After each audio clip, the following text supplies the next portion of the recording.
कधी कधी तर असं वाटतं ना, या लांब केसांना कापून छोटे करावेत. एवढे लांब केस आहेत ना, आंबाडा बांधला तरी सुद्धा खाली लोंबकळत असतात. गप्प बस, काही गरज नाहीये यांना कात्री लावायची.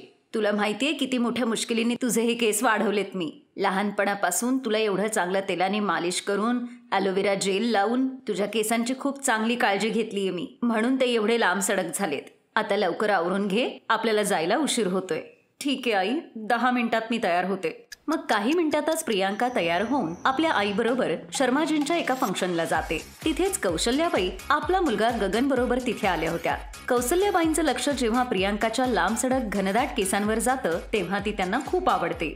अरे वा, काय सुंदर केस आहेत या मुलीचे, अगदी देवी मातेसारखी दिसतीये. एवढे सुंदर केस तर मी आजपर्यंत कोणाचेच पाहिले नाहीत. ही मुलगी जर माझी सून झाली तर लांब केस असलेली सुनेचं माझं स्वप्न पूर्ण होईल. कौशल्याला प्रियांका पहिल्या नजरेतच पसंत पडते. ती प्रियांकाबद्दल चौकशी करते आणि मग गगनसाठी तिचा हात मागायला ती तिच्या घरी जाते. गगनही एका चांगल्या घरातला मुलगा होता, त्यामुळे प्रियांकाचे आई वडीलही या लग्नासाठी होकार देतात. काही दिवसांनी दोघांचंही लग्न होतं आणि प्रियांका लग्न करून आपल्या सासरी येते. तिचे केस बघून शेजारीण म्हणते, अरे वा कौशल्या, तुझ्या छोट्या सुनेचे केस तर किती लांब सडक आणि घनदाट आहेत. पण मला आपली एक शंका आहे, या केसांवरून दोन्ही सुनांमध्ये भांडणं होऊ नयेत. म्हणजे काय?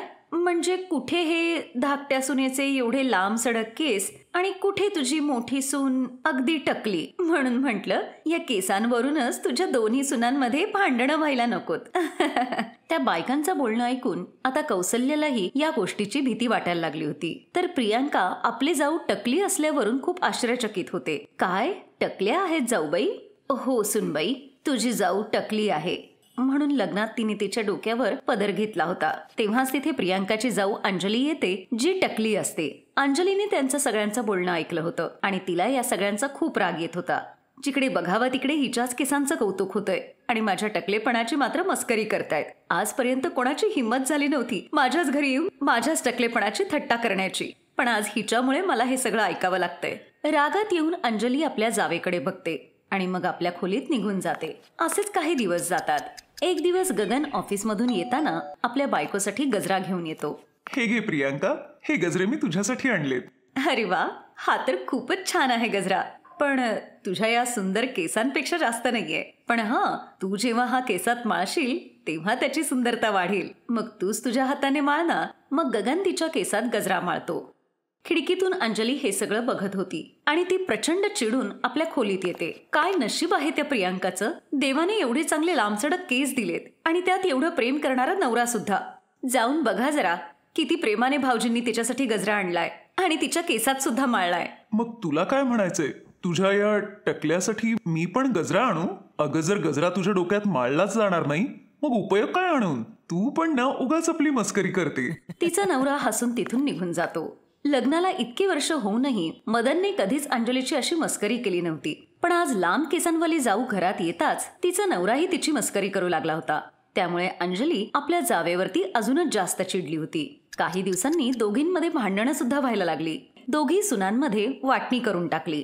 आता छोटी सुनबाई वरच्या मजल्यावर आणि टकली सुनबाई खालच्या मजल्यावर राहू लागली. एक दिवस त्या सगळ्यांना कोणाच्या लग्नाला जायचं होतं. कौशल्या हॉलमध्ये बराच वेळ दोन्ही सुनांची वाट पाहत होती. अगं झालं का सुनबाई, किती वेळ वाट बघतीये मी दोघींची. आई, ते केस आवरायला. हो मला माहितीये सुनबाई, तुला तर वेळ नक्कीच लागणार होता. पण ह्या टकलीला कशाला एवढा वेळ लागला? हे टक्कल चमकवायला तुला एवढा वेळ लागतो का ग? तुला तर लवकर तयार होऊन धाकट्या जावेची मदत करायला हवी होती ना. आता चला लवकर, आपल्याला उशीर झालाय खूप. काही वेळातच या तिघी जणी लग्नाच्या हॉलवर येऊन पोहोचतात. तेव्हा तिथे असलेले सगळेजण प्रियांकाच्या सुंदर केसांकडे बघत असतात आणि सगळेजण तिच्या केसांचं खूप कौतुक करतात.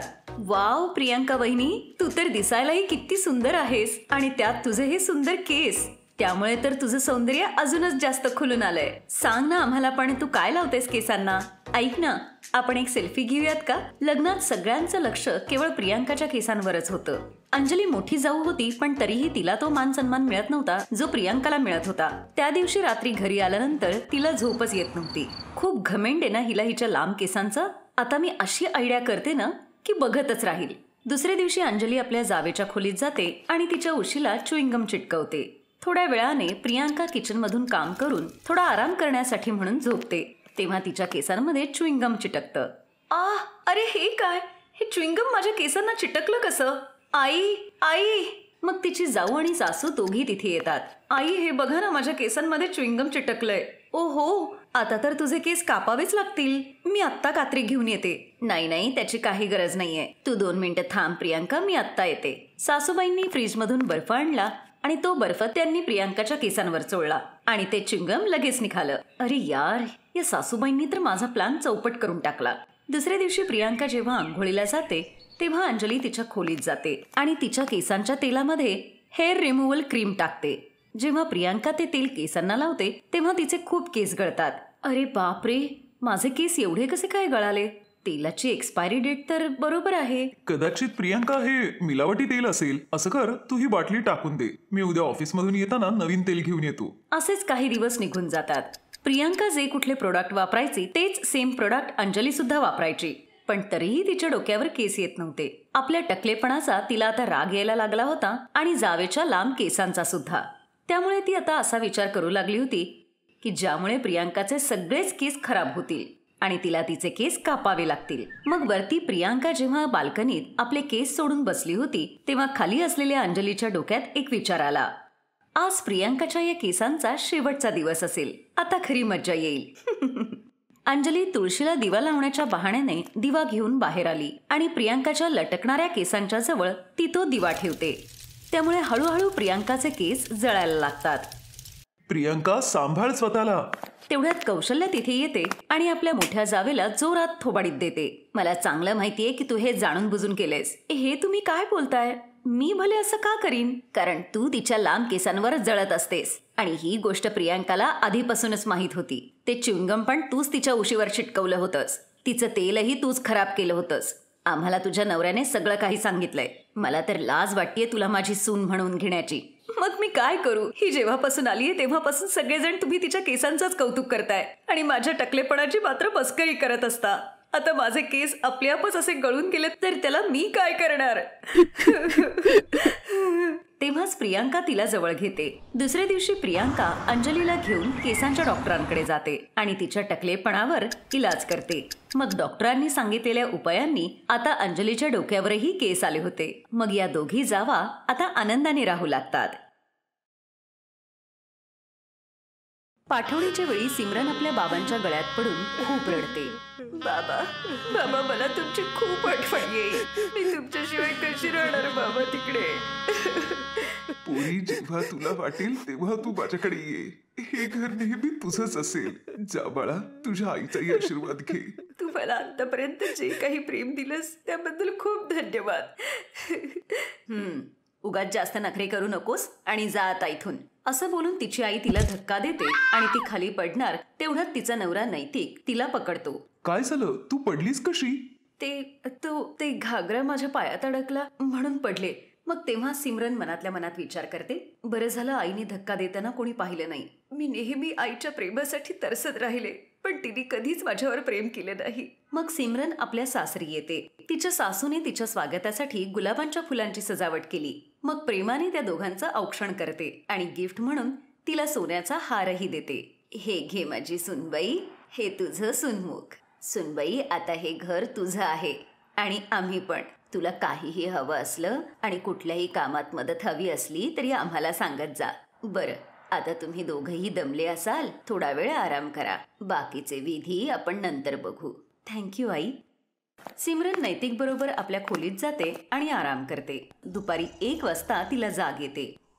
अरे बापरे, किती उशीर झाला. आज तर माझा पहिला दिवस होता स्वयंपाकाचा. आई तर खूपच चिडतील आता. सिमरन बाथरूमच्या दिशेने जाते, पण बाथरूम मधून बाहेर येत असलेला नैतिक सिमरनला धडकतो आणि सिमरन पुन्हा पडणार होती तेवढ्यात तो तिला पकडतो. तेवढ्यातच त्यांच्या खोलीत सिमरनची सासू कमलाई येते. अरे पोरांनो, हे काय करताय? निदान दरवाजा तरी बंद करायचा ना. आई, अगं असं काही नाहीये. ते तर फक्त आमची टक्कर झाली. काही हरकत नाही पोरांनो, हे तुमचेच दिवस आहेत आता. बरं, चला लवकर तयार होऊन तुम्ही दोघं खाली या. जेवण तयार आहे टेबलवर. आई, मला माफ करा, मला जागच नाही आली. अगं काही हरकत नाही बाळा, मी समजू शकते. लग्नात एवढी थकली होतीस. आपल्या सासूचं बोलणं ऐकून सिमरन विचार करते, आई तर मला अजिबात ओरडल्या नाहीत, पण मी माझ्या घरी एकदा उशिरा उठले होते तेव्हा आईने काय हाल केले होते माझे. हे भगवान, सकाळचे 9 वाजलेत आणि अजूनही तशीच झोपून राहिलीये. इतका वेळ झोपून राहिलीयेस. असं झोपून राहिल्यावर तुझ्या बाबांचा डबा आणि घरातली स्वच्छता कोण करेल? चल उठ. आई अगं, माझी तब्येत बरी नाहीये आणि तापही आल्यासारखं वाटतंय. तू अशी ऐकणार नाहीस. रेवती, बास कर. अजून किती कठोर वागशील तिच्याशी?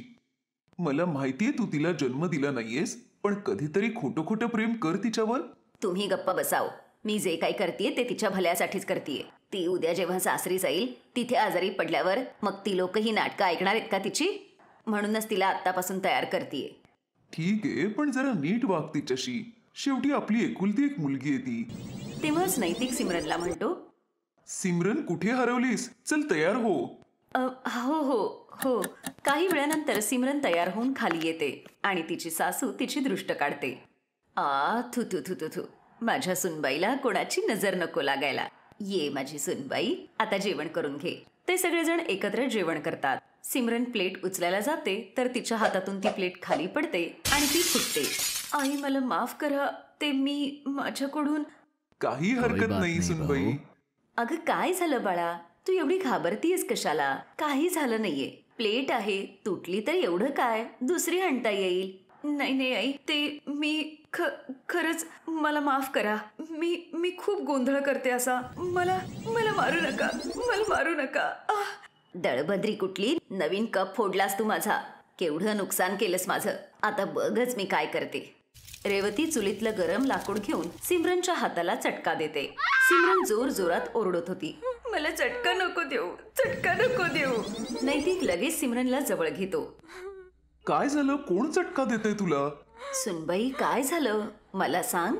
आई, माझ्याकडून एकदा असंच कोणाचा तरी कप तुटला होता, तेव्हा त्यांनी मला चटका दिला होता. पण आम्ही तुझ्याशी असं काही वागणार नाही. ये, तू माझ्याकडे ये बरं, मी जवळ घेते तुला. माझं बाळ, अशी घाबरू नकोस हा. असेच काही दिवस जातात. कमला आपल्या सुनेवर खूप प्रेम करायची.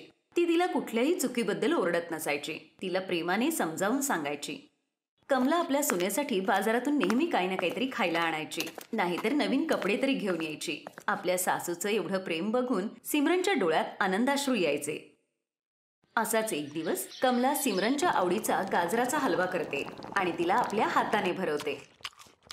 त्यामुळे सिमरनच्या डोळ्यातून आनंदाश्रू येतात. ते बघून कमला सिमरनला म्हणते, बास झालं सुनबाई, खूप झालं आता.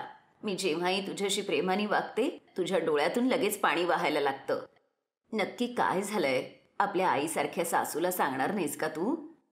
आई, तुम्ही खूप चांगल्या आहात आणि माझ्यावर खूप प्रेमही करता. पण तेव्हाच दरवाजात दूधवाला येतो. सिमरन दारात येते तेव्हा तो तिच्याकडे वाईट नजरेने बघतो. तो तिचा हात पकडतो. सोड, सोड मला. अरे, तू तर साईसारखी एकदम मलाईदार आहेस. तेव्हाच कमलाही तिथे येते आणि तिला बघून दूधवाला म्हणतो, ताई बघा ना, तुमची सून माझा हात पकडतीये. कमला जोरदार एक थप्पड त्या दूधवाल्याला मारते. नालायक माणसा, तू माझ्या सुनेवरती आळ घेतोस. तू तिची छेड काढतोस. थांब जरा, हे घे. कमला त्याला मारून हाकलून देते. सासूचा आपल्यावरचा विश्वास बघून सिमरन रडायला लागते आणि सासूच्या गळ्यात पडते. तुम्ही खूप चांगल्या आहात आई. तुम्ही माझ्यावरती विश्वास ठेवलात, नाहीतर आईने तर. काय झालं सुनबाई? तुम्ही विचारत होतात ना की तुमचं प्रेम मिळाल्यानंतर माझ्या डोळ्यातून पाणी काय येतं? कारण लहानपणापासून आतापर्यंत मी ह्याच प्रेमासाठी तरसत होते. ते प्रेम आज तुमच्याकडून मिळालंय. मी 6 महिन्याची असतानाच माझी आई गेली आणि बाबांनी दुसरं लग्न केलं, कारण मला आईचं प्रेम मिळेल म्हणून.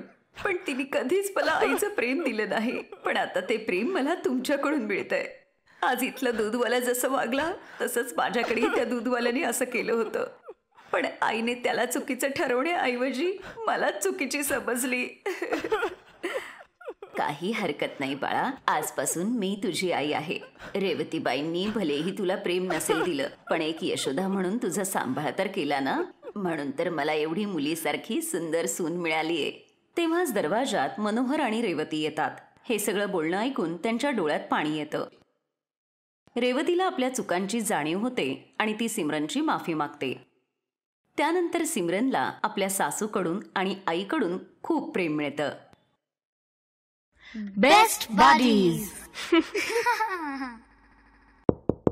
हॅलो मित्रांनो, हा व्हिडिओ पाहिल्याबद्दल धन्यवाद. जर तुम्हाला हा व्हिडिओ आवडला असेल तर कृपया लाईक, सबस्क्राईब आणि कमेंट नक्की करा. आणि हो, शेअर करायला पण विसरू नका. अजून असेच मजेदार व्हिडिओ पाहण्यासाठी खाली दिलेल्या घंटीला दाबा. बघत रहा बेस्ट बडीज.